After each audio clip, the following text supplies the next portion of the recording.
Allahu Allah Allah Allahu Allah Allah Allahu Allahu Allahu Allah. Di sebuah kota kecil Amerika yang nyaris tak pernah disebut orang, sebuah masjid sunyi menjalani malam seperti biasanya.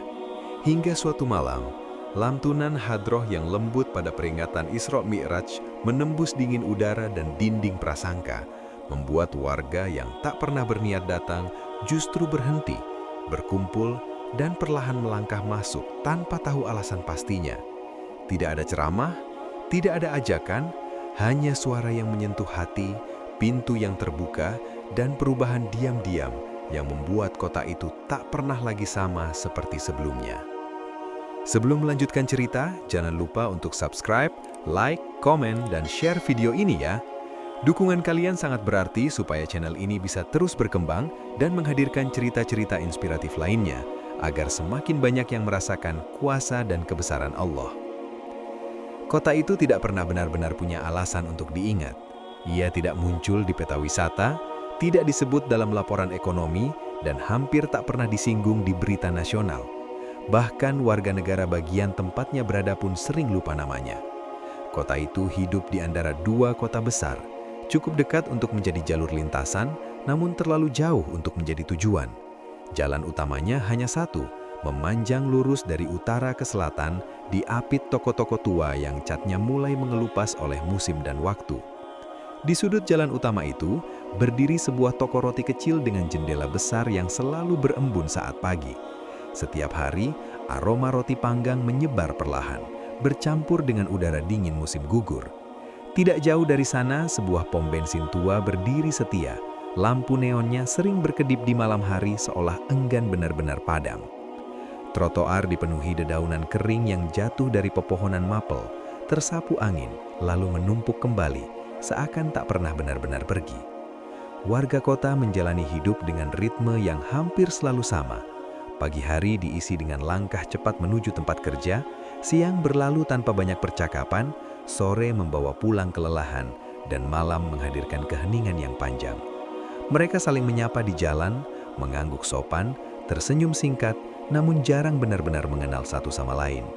Di kota itu, keakraban tidak diukur dari seberapa dekat hubungan, melainkan seberapa jarang seseorang mengganggu ketenangan orang lain.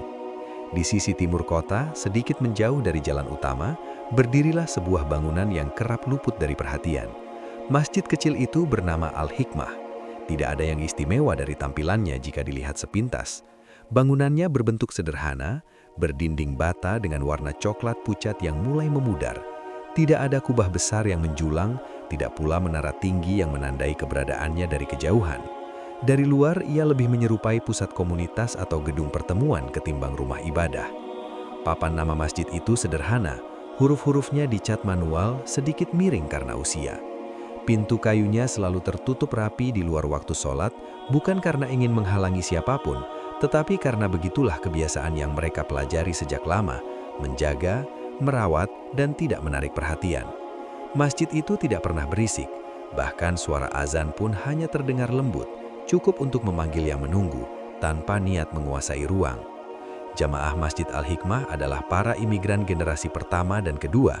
Mereka datang dari berbagai latar belakang, membawa bahasa, kebiasaan, dan kenangan yang berbeda.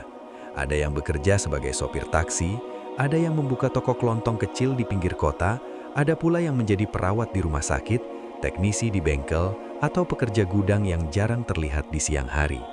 Mereka bukan orang-orang yang menonjol dan memang tidak ingin menjadi demikian. Kehidupan mereka berjalan sederhana dan nyaris selalu sama. Pagi hari dihabiskan untuk bekerja, siang dilewati dengan kesibukan masing-masing, sore membawa mereka kembali ke rumah, dan malam ditutup dengan sholat di masjid. Tidak ada ambisi besar untuk mengubah kota, tidak ada keinginan untuk dikenal luas. Bagi mereka, cukup bisa hidup tenang, bekerja dengan jujur, dan beribadah tanpa gangguan sudah merupakan bentuk syukur yang besar. Hubungan mereka dengan warga sekitar terjalin dalam jarak yang aman. Tidak ada permusuhan, tidak pula keakraban yang berlebihan.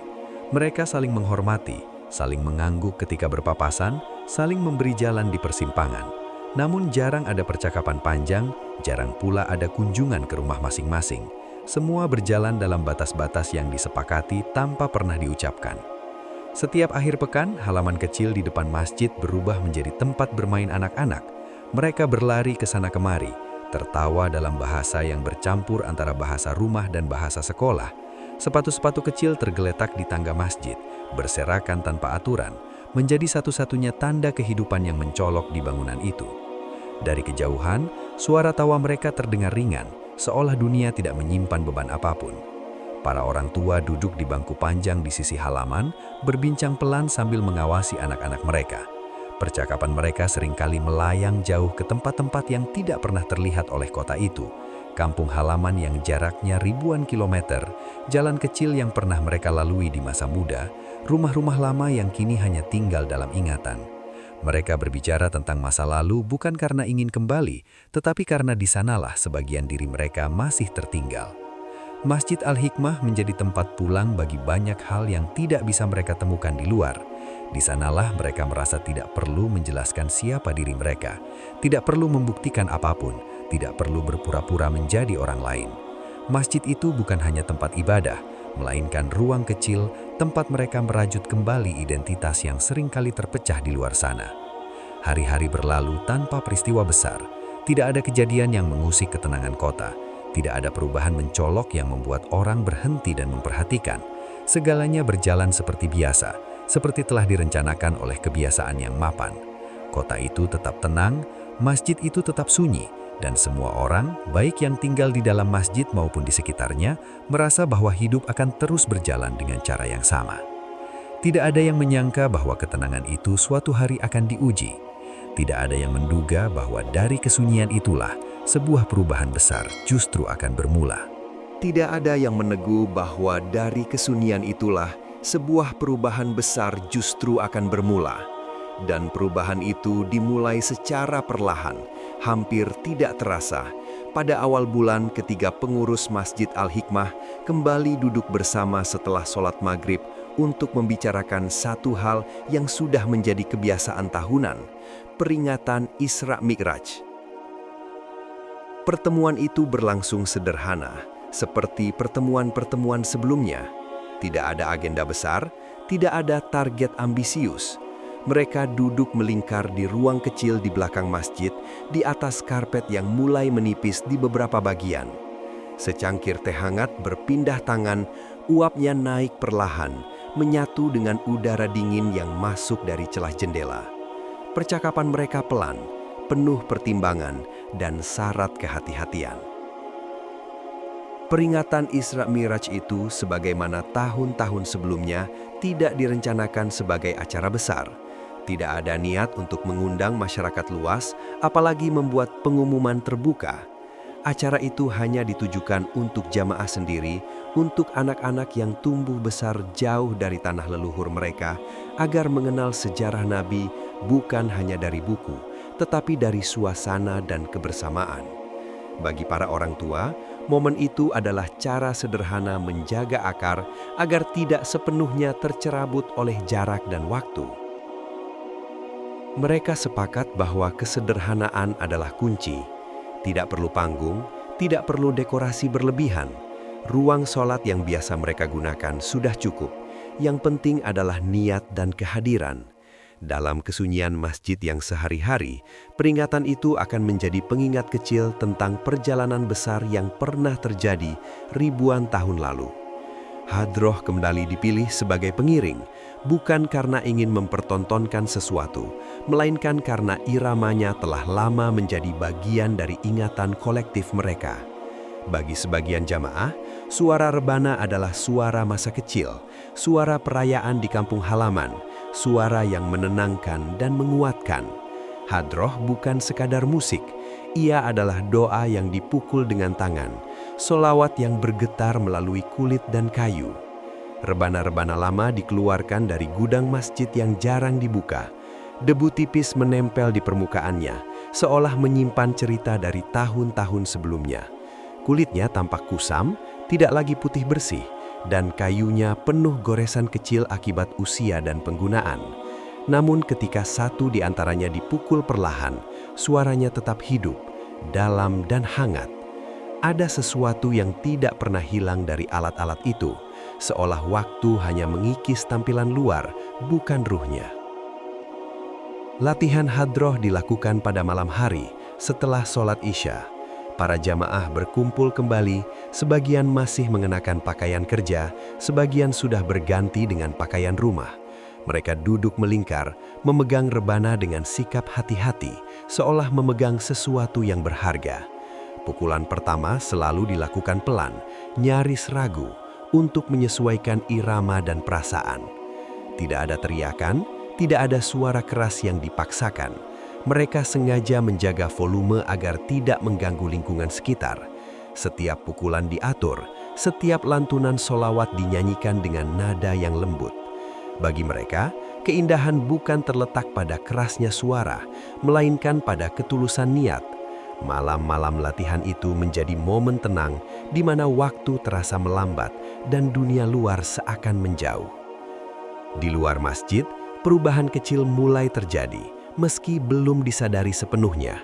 Beberapa warga yang melintas di jalan samping masjid mendengar suara rebana untuk pertama kalinya. Awalnya, mereka mengira itu berasal dari radio atau rumah tetangga. Namun ketika langkah mereka melambat dan telinga mereka lebih peka, mereka menyadari bahwa suara itu datang dari bangunan yang selama ini jarang mereka perhatikan. Tidak ada rasa terganggu, tidak ada kekhawatiran. Yang muncul justru keheranan ringan. Suara itu terdengar asing, tidak seperti musik yang biasa mereka dengar, namun ada ketenangan yang sulit dijelaskan.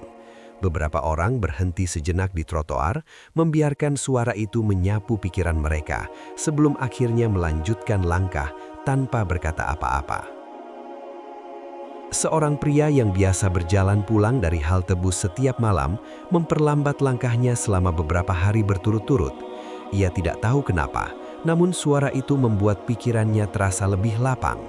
Seorang wanita yang kerap mengajak anjingnya berjalan sore, sesekali menoleh ke arah masjid, mencoba mencari sumber irama yang lembut itu. Tidak ada percakapan di antara mereka tentang apa yang mereka dengar. Semuanya terjadi dalam diam. Tidak muncul pembicaraan negatif di warung kopi, tidak ada laporan ke kantor polisi, tidak pula komentar sinis di media lokal. Suara rebana itu tidak cukup keras untuk memicu keresahan dan tidak cukup dikenal untuk memicu penilaian. Ia hanya hadir sebagai sesuatu yang baru, melintas sebentar di antara rutinitas yang mapan. Rasa ingin tahu kecil mulai tumbuh, namun belum memiliki bentuk yang jelas. Ia seperti binih yang jatuh di tanah yang belum digarap, belum disiram, belum diberi nama. Warga kota belum merasa perlu menanyakannya, dan jamaah masjid pun tidak merasa perlu menjelaskannya. Dua dunia itu masih berjalan berdampingan, masing-masing dalam ritme dan kesunyian mereka sendiri. Hari-hari menuju peringatan Isra Mi'raj pun terus berjalan. Latihan hadroh berlanjut dengan ketekunan yang sama. Anak-anak mulai menghafal sholawat, suara mereka masih polos dan kadang meleset dari nada, namun penuh semangat. Para orang tua tersenyum melihatnya, merasa bahwa upaya kecil mereka tidak sia-sia. Di Masjid Al-Hikmah, persiapan dilakukan tanpa gegap gempita, tanpa kesadaran bahwa apa yang mereka anggap sebagai rutinitas sederhana, perlahan-lahan mulai menggeser sesuatu di luar sana. Kota itu masih tenang, masjid itu masih sunyi, dan tidak ada seorang pun, baik di dalam maupun di luar, yang menyadari bahwa malam peringatan Isra Mi'raj yang akan datang tidak akan sama seperti tahun-tahun sebelumnya. Kota itu masih tenang, masjid itu masih sunyi, dan tidak ada seorang pun, baik di dalam maupun di luar, yang menyadari bahwa malam peringatan Isra Mi'raj yang akan datang tidak akan sama seperti tahun-tahun sebelumnya. Hingga akhirnya malam itu benar-benar tiba bersamaan dengan udara dingin yang menusuk tulang dan membuat napas terlihat seperti asap tipis di bawah lampu jalan. Sejak selepas maghrib, jamaah mulai berdatangan ke Masjid Al-Hikmah lebih banyak dari biasanya. Parkiran kecil di samping masjid terisi penuh dan beberapa mobil terpaksa berhenti di pinggir jalan. Anak-anak datang dengan pakaian rapi, sebagian mengenakan peci kecil, sebagian menggenggam tangan orang tua mereka dengan wajah penuh rasa ingin tahu. Di dalam masjid, Karpet dirapihkan kembali, lampu dinyalakan lebih terang dari hari biasa, dan suasana terasa hangat meski udara di luar semakin dingin. Tidak ada spanduk besar yang digantung, tidak ada pengumuman lewat pengeras suara. Acara itu berjalan seperti pertemuan keluarga besar yang tertunda. Orang-orang saling menyapa dengan senyum, saling bertanya kabar, dan duduk berdekatan tanpa jarak. Ada rasa kebersamaan yang jarang muncul di hari-hari biasa. Seolah semua orang tahu bahwa malam itu memiliki arti khusus, meski tidak diucapkan secara langsung. Ketika waktu Isya berlalu dan jamaah telah mengambil tempat masing-masing, hadroh pun dimulai. Pukulan pertama rebana terdengar pelan, hampir seperti uji coba, lalu disusul pukulan kedua yang sedikit lebih mantap. Irama itu perlahan menyatu, membentuk alunan yang teratur dan menenangkan. Lantunan salawat mengalir lembut, tidak dikejar-kejar tempo, tidak pula diperlambat secara berlebihan. Semua terasa pas, seakan irama itu mengikuti detak jantung orang-orang yang hadir. Tanpa pengeras suara besar, tanpa mikrofon yang memantulkan gema berlebihan, suara salawat itu keluar dari dalam masjid melalui celah-celah jendela dan pintu yang tidak tertutup rapat. Angin malam membawanya pergi, menyusuri jalan kecil di depan masjid, melewati trotoar yang dipenuhi dedaunan kering, dan menyentuh rumah-rumah yang lampunya mulai dipadamkan satu persatu. Di sebuah rumah di seberang jalan, seorang pria yang baru saja mematikan televisinya berhenti bergerak. Ia berdiri di dekat jendela, mencoba memastikan apakah suara yang ia dengar benar-benar nyata atau hanya sisa imajinasi setelah seharian bekerja. Di ujung jalan, seorang wanita yang tengah berjalan cepat untuk menghindari dingin memperlambat langkahnya. Ia tidak tahu apa yang dinyanyikan, namun ada sesuatu dalam suara itu yang membuatnya enggan segera pergi. Satu orang berhenti, lalu dua, lalu 10. Tanpa aba-aba, tanpa kesepakatan, orang-orang mulai berkumpul di sekitar masjid. Tidak ada teriakan, tidak ada ekspresi marah. Yang tampak hanyalah wajah-wajah bingung, penasaran, dan sedikit ragu. Beberapa berdiri dengan tangan dimasukkan ke jaket jaka, lain lagi menyilangkan tangan di dada, mencoba melindungi diri dari dingin yang semakin menusuk. Kerumunan itu terbentuk bukan karena amarah, melainkan karena kebingungan yang belum menemukan jawabannya. Tidak ada yang tahu persis apa yang sedang terjadi di dalam masjid, dan tidak ada yang merasa cukup berani untuk bertanya. Mereka hanya berdiri, mendengarkan, dan membiarkan suara itu mengalir begitu saja ke dalam diri mereka. Sebagai prosedur, sebuah mobil polisi melambat dan berhenti di tepi jalan setelah menerima laporan tentang kerumunan yang tidak biasa. Dua petugas turun, mengamati situasi dengan sikap waspada namun tidak agresif. Mereka tidak melihat tanda-tanda kericuhan, tidak mendengar teriakan, hanya suara musik yang asing namun lembut. Mereka saling pandang, mencoba memahami konteks yang belum jelas. Tidak lama kemudian, sebuah van kecil milik media lokal ikut berhenti. Seorang jurnalis dan kameramennya turun dengan langkah cepat, didorong oleh insting profesional yang selalu mencium potensi cerita. Dari kejauhan, pemandangan itu mulai tampak seperti sesuatu yang berbeda. Masjid kecil di tengah kerumunan warga, lampu-lampu kendaraan menyala, dan beberapa petugas polisi berjaga di pinggir. Bagi orang yang melihat sekilas, masjid itu seolah sedang dikepung. Namun kenyataannya, tidak satu pun dari mereka yang berdiri di luar masjid benar-benar tahu mengapa mereka masih bertahan di sana. Tidak ada tuntutan, tidak ada protes, tidak ada niat untuk masuk atau mengusir siapapun. Mereka hanya tidak ingin pergi, seolah kaki mereka tertahan oleh sesuatu yang tidak terlihat. Di dalam masjid, hadroh terus mengalun tanpa henti. Para pemain rebana tidak tahu apa yang terjadi di luar. Mereka hanya merasakan suasana yang semakin khusyuk di dalam ruangan. Beberapa jamaah menutup mata, beberapa menunduk, dan beberapa lainnya merasakan dada mereka menghangat oleh perasaan yang sulit dijelaskan. Anak-anak yang semula gelisah kini duduk lebih tenang, mengikuti irama dengan anggukan kecil. Salawat demi salawat dilantunkan dengan penuh perasaan. Tidak ada yang meninggikan suara untuk menyaingi yang lain. Semua menyatu, menciptakan satu gelombang suara yang lembut namun terus bergerak. Seolah-olah hadroh itu tidak hanya memenuhi ruangan masjid, tetapi juga meluas keluar, menyentuh mereka yang berdiri di balik dinding bata yang sama. Di luar, beberapa orang mulai menyadari bahwa apa yang mereka dengar bukan sekedar musik. Ada ketenangan yang meresap, membuat suasana yang semula canggung menjadi hening. Polisi menurunkan sikap siaganya. Jurnalis menahan kamera, menunggu momen yang belum jelas arahnya. Malam itu, suara Hadroh tidak berhenti. Ia terus mengalun, menembus udara dingin, menembus jarak, dan menembus hati-hati yang tidak siap menerimanya.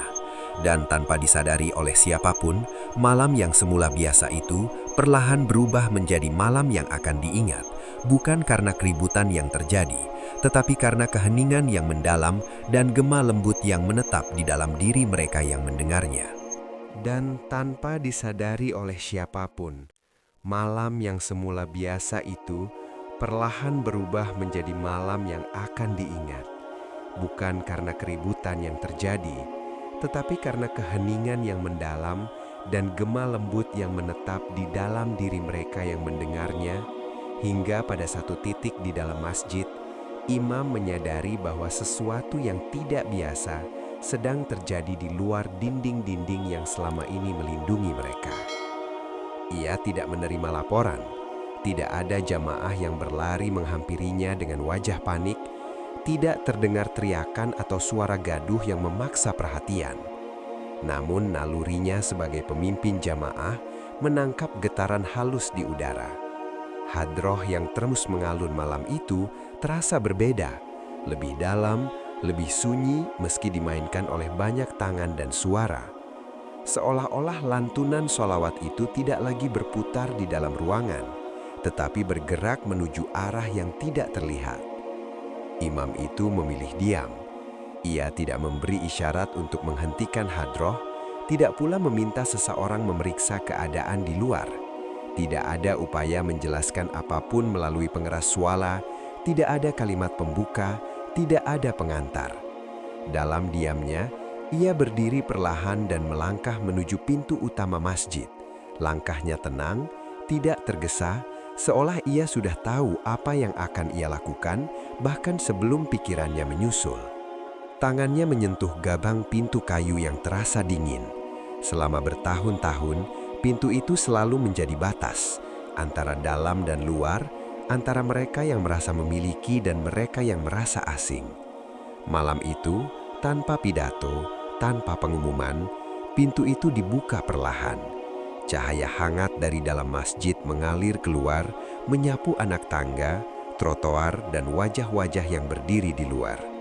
Udara dingin malam sejenak bercampur dengan kehangatan ruangan, menciptakan perasaan yang sulit dijelaskan. Seolah dua dunia yang selama ini berjalan sejajar, akhirnya bersentuhan. Tidak ada kata masuk yang diucapkan, tidak ada isyarat tangan yang memerintah. Yang ada hanya senyum sederhana dari seorang jamaah yang berdiri di dekat pintu, wajahnya tenang, matanya jujur. Namun entah bagaimana, semua yang berdiri di luar mengerti. Beberapa orang saling pandang, ragu. Langkah pertama selalu yang paling berat. Seorang wanita paruh baya menghela napas panjang, lalu melangkah maju. Ia melepas sepatu dengan gerakan canggung, seolah takut melakukan kesalahan. Langkahnya pelan saat memasuki masjid, kakinya menyentuh karpet yang hangat. Ia tidak tahu harus duduk di mana, jadi ia memilih duduk di bagian belakang, menundukkan kepala. Disusul oleh satu orang, lalu dua, lalu beberapa lagi. Tidak ada yang mengarahkan, tidak ada yang menyusun barisan. Mereka masuk satu persatu seperti air yang mengalir ke ruang kosong. Polisi yang berdiri di luar tidak melarang. Jurnalis yang membawa kamera menurunkan tangannya, merasakan bahwa momen itu bukan untuk direkam, melainkan untuk disaksikan. Di dalam masjid, Hadroh terus mengalun. Para pemain rebana mulai menyadari kehadiran wajah-wajah asing di bagian belakang ruangan. Tidak ada kegugupan, tidak ada perubahan tempo. Mereka terus bermain, seolah-olah keberadaan orang-orang baru itu sudah menjadi bagian dari irama sejak awal. Warga yang masuk duduk dengan sikap kaku pada awalnya. Punggung mereka tegak, tangan terlipat di pangkuan, mata bergerak ke sekeliling ruangan. Mereka melihat dinding sederhana tanpa ornamen berlebihan, lampu-lampu yang memancarkan cahaya lembut, dan jamaah yang duduk berdampingan tanpa jarak. Tidak ada simbol yang mengintimidasi, tidak ada suasana yang memaksa. Lalu, perlahan sesuatu berubah. Seorang pria yang sejak tadi menahan napas menyadari bahwa dadanya terasa lebih ringan. Seorang remaja yang masuk dengan wajah defensif tiba-tiba menunduk, air matanya jatuh tanpa peringatan. Ia sendiri tidak tahu sebabnya. Tidak ada kalimat yang menyentuh secara langsung. Tidak ada cerita menyedihkan yang diperdengarkan. Namun suara sholawat itu seperti membuka pintu kecil di dalam dirinya yang sudah lama tertutup. Tangisan mulai terdengar, bukan tangisan keras, melainkan isakan tertahan yang keluar tanpa disadari. Beberapa jamaah asli masjid ikut terharu, meski mereka tidak tahu persis apa yang dirasakan tamu-tamu di belakang. Tidak ada yang menoleh dengan curiga, tidak ada yang merasa terganggu. Semua membiarkan perasaan itu mengalir. Malam itu, tidak ada ceramah panjang. Imam tidak berdiri di mimbar untuk menjelaskan makna Isra Mi'raj, tidak ada kisah yang disampaikan dengan kata-kata. Ia hanya duduk di barisan depan, ikut larut dalam lantunan sholawat. Seolah ia percaya bahwa malam itu, kata-kata bukanlah alat yang paling tepat. Yang berbicara hanyalah hati. Hati yang selama ini sibuk menilai, kini memilih mendengar. Hati yang terbiasa waspada, kini memilih terbuka. Hati yang lelah mencari makna, kini menemukan keheningan yang menenangkan. Waktu terasa melambat, tidak ada yang melihat jam, tidak ada yang merasa ingin segera pergi. Di luar, udara masih dingin, namun di dalam masjid, kehangatan itu nyata. Bukan hanya dari lampu dan karpet, tetapi dari perasaan bahwa untuk pertama kalinya malam itu, tidak ada perbedaan yang perlu dijaga dengan kaku. Ketika hadroh akhirnya mencapai jeda panjang, ruangan tidak langsung dipenuhi suara. Keheningan yang tersisa justru terasa lebih kuat daripada lantunan sebelumnya. Beberapa orang menyeka air mata, beberapa menarik napas dalam-dalam, seolah-olah baru saja menyelesaikan perjalanan jauh. Tidak ada ajakan, tidak ada permintaan, tidak ada kesimpulan yang dipaksakan. Namun semua yang hadir tahu bahwa sesuatu telah terjadi. Dan ketika pintu masjid itu tetap terbuka hingga akhir malam, tidak ada seorang pun yang menyadari bahwa bukan hanya pintu kayu yang telah dibuka, melainkan juga pintu-pintu kecil di dalam diri mereka masing-masing. Pintu yang tidak akan pernah tertutup kembali dengan cara yang sama. Dan ketika pintu-pintu kecil di dalam diri mereka masing-masing itu telah terbuka dan tidak akan pernah tertutup kembali dengan cara yang sama, hari-hari setelah malam Isra Mi'raj pun berjalan dengan rasa yang berbeda. Seolah kota kecil itu bangun dari tidur panjang tanpa benar-benar mengerti apa yang telah berubah, namun merasakan bahwa segalanya tidak lagi persis seperti sebelumnya. Pagi pertama setelah malam itu datang tanpa tanda-tanda luar biasa. Matahari terbit seperti biasa, jalan utama kembali dipenuhi kendaraan yang melintas, dan toko roti di sudut jalan tetap membuka pintunya dengan aroma hangat yang sama. Namun bagi mereka yang hadir atau mendengar kisah malam itu, ada sesuatu yang terasa bergeser, halus namun nyata.